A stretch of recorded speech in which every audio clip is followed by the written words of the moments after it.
surgical management. This surgical management is divided into two types actually, right? The ultimate type is replace the cartilage.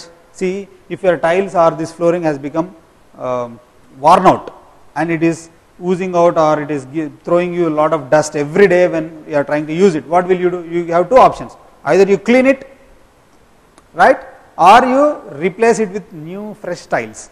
The replacement with new fresh tiles is knee replacement surgery or total hip replacement or total knee replacement, right? The second option is you don't have money to replace. What will you do? You try to clean it off. You pour some water, pour some that thing, this thing, clean it off. Till again you overuse and again everything surfaces up, right? Till that time you can just go away with it. So that is one modality where you can as well go in, but this is also a surgery. So the first surgery is a minimally invasive surgery. The next surgery is a definitive surgery, which is called as total joint replacement. In between, our elders have done one thing, that is, as you age, as your cartilage is going on, they have found out the knee joints are going into a deformity called as varus deformity. The loading on the medial joint space is more and more over a period of time, and hence you are losing a lot of bone on the medial tibial condyle. Now once you lose bone on the medial tibial condyle, what is happening? It's going into varus. Now what they have done is, in the initial phases of this, they try to do an osteotomy called as high tibial osteotomy, where they cut, this is the medial side, this is the lateral side. If you see, the medial joint space is less and the lateral joint space is more. They try to cut a bone from this portion, and they have done a valgus osteotomy, a closing wedge valgus osteotomy, which is high in the tibia, high tibial osteotomy. Hence now the varus deformity has been corrected into a neutral knee, where now the load is directly coming from the femur and directly falling on the tibia, not directly on the medial tibial condyle.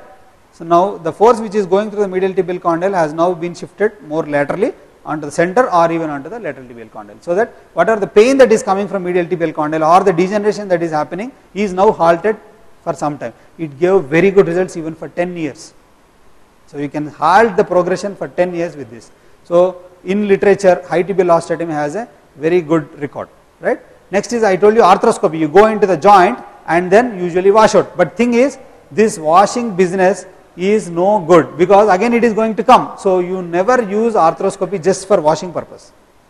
Okay, whenever you have this degraded joint with a lot of debris inside and loose bodies inside, and you have these meniscal tears adding up to the pathology, then you go in, do arthroscopy and debride this joint, wash out this joint, remove those loose bodies and trim and neatly shave the articular surfaces as well as this meniscus.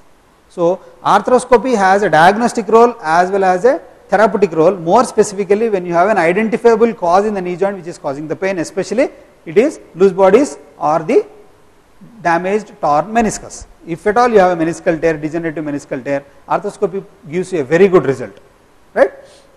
But ultimately it is a progressive condition, slow progressive degenerative condition. It will end up in what? This treatment called as a replacement, joint replacement surgery. Now we are trying how to reduce the number of joint replacement surgeries and how to prolong the God given cartilage. See, that research has now been in progress for some time, and you know we are also a part of it. So in what we are doing in joint replacement surgery or replacement is, you cut the surface which is forming the articular surface, articulating surface have been cut, and they are replaced by, this is a metal implant and this is a highly cross-linked polyethylene, right? Now you are giving them a new joint, new articular surface. Of course this also wants out, it has also some life. God given one has come to 60-70 years, this will come for 15 to 20 years. That's why whenever we have to use it for young generations, we think more, because younger generations use the joint more, they have a lot of forces acting through these surfaces and ultimately end up in early degeneration of even these surfaces. Ultimately you have to redo it. So the cutoff point usually we take it as 60-65 years. After that we tend to replace. Till the time you somehow manage. If you can't manage these things in the earlier age groups, then there is no other option. You have to go for total joint replacement. There are so many other disadvantages also. If you can't put these surfaces properly back, what happens? There will be malalignment and early wear out of these things. That is one most important complication. Second is infection. If you have a joint infection already which is replaced, gone. You end up in an arthrodesis, right? Now stem cell therapy. I told you these are all the recent promises that are coming up. Now what happens is, I'll just go through this statement, it's very interesting. Human cartilage is a complex tissue of matrix proteins that vary in amount and orientation from surface to deep layers and from loaded to unloaded zones. I'll explain this thing. A major challenge to the efforts to repair the cartilage by stem cell based therapy and other tissue engineering strategies is the inability of the resident chondrocytes to lay down the new matrix with the same structural and resilient properties that it had upon its original formation. Is it clear? The unfortunate thing with these chondrocytes is, even if you procure them and convert them into blast cells and you make some amount of matrix and then put them back, what is happening is, as they are going there, they are losing their capability to do that what they are doing outside. Got it?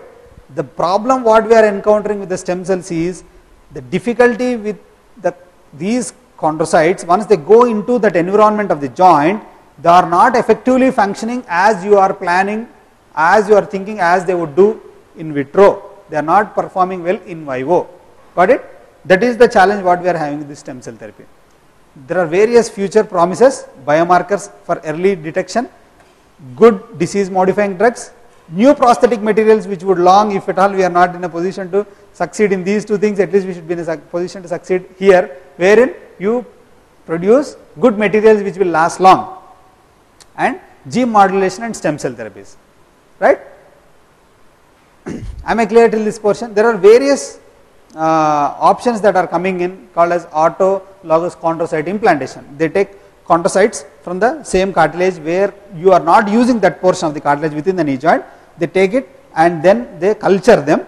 They produce lot of chondroblasts, and these chondroblasts are put in a media where they take these things, hyaluronic acid and all the glucosamine glycans, and then they form a matrix. And once you have a matrix which is formed outside, will be taken into the knee joint and put there. Now, some promising results have definitely come.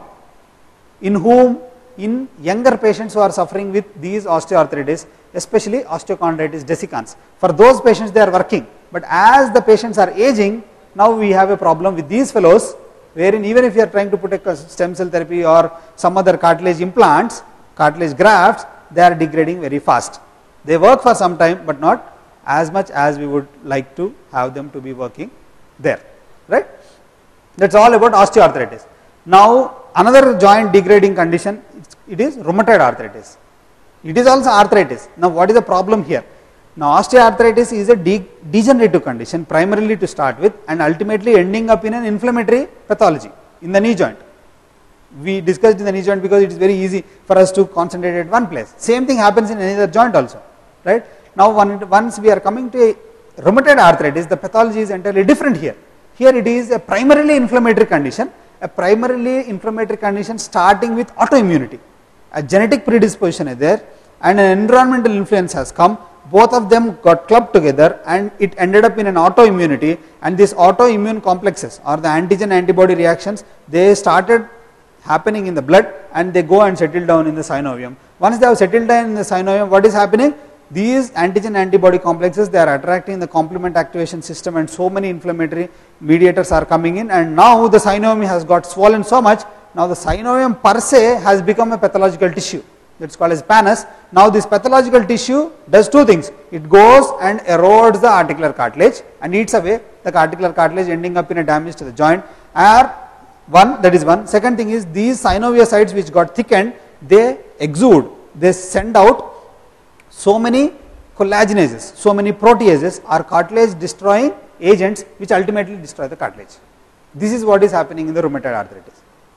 So it is also arthritis, but a different modality of arthritis wherein you have a joint pathology happening because of autoimmunity here. So rheumatoid arthritis is a systemic inflammatory autoimmune disease of unknown etiology with chronic non-suppurative, here there is no infection, non-suppurative inflammation of the synovial joints, resulting in destruction and deformity of such joints, right? Simple. If you see, this is hallux valgus deformity, this is a wind swept deformity, genu valgum, genu varum.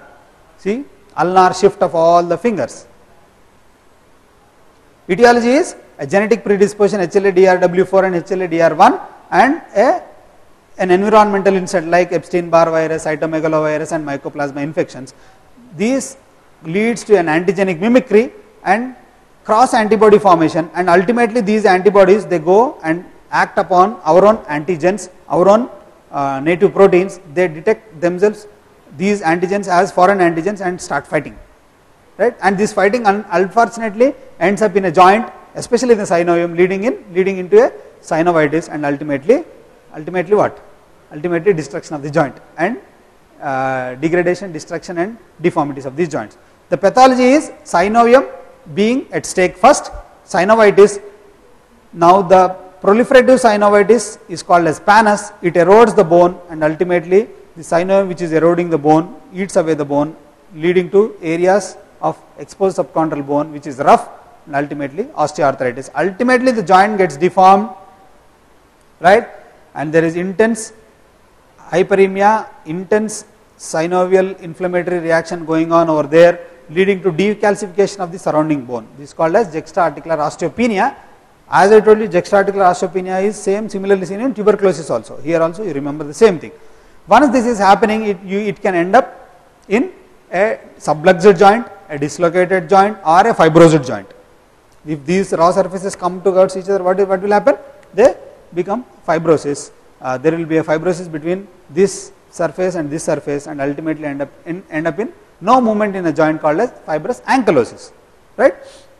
But this course varies from patient to patient. You can't just predict it. It's very difficult, right? A typical case of rheumatoid arthritis has a spontaneous decrease or remission or exacerbation of these symptoms because of joint involvement. Okay, what are the symptoms? We'll come back. Now, rheumatoid arthritis can be divided into three stages. Potentially a soft tissue stage where it is reversible and it is only in the synovium to begin with. That is one. Second, as it goes, it becomes a irreversible soft tissue destruction with early cartilaginous erosions. Now it has started eroding the cartilage and the joint space started decreasing. That is stage 2. And in stage 3, there is an irreversible phase where the cartilage has totally been destroyed. Now there are bony changes which can't go back to the normalcy, right? Where the joint can be dislocated, subluxated, fibrous, or there can be an ankylosis or gross disorganization of the joint. So it is in 3 stages: soft tissue phase, early bony phase, early joint phase or cartilage destruction phase. Later on it is ending up in a bony phase where it can't go back. So irreversible soft tissue and bony changes happening. Now it is a systemic disorder, I told you. No, you just remember rheumatoid arthritis is very much often associated with vasculitis conditions. It can be associated with Raynaud's phenomenon also.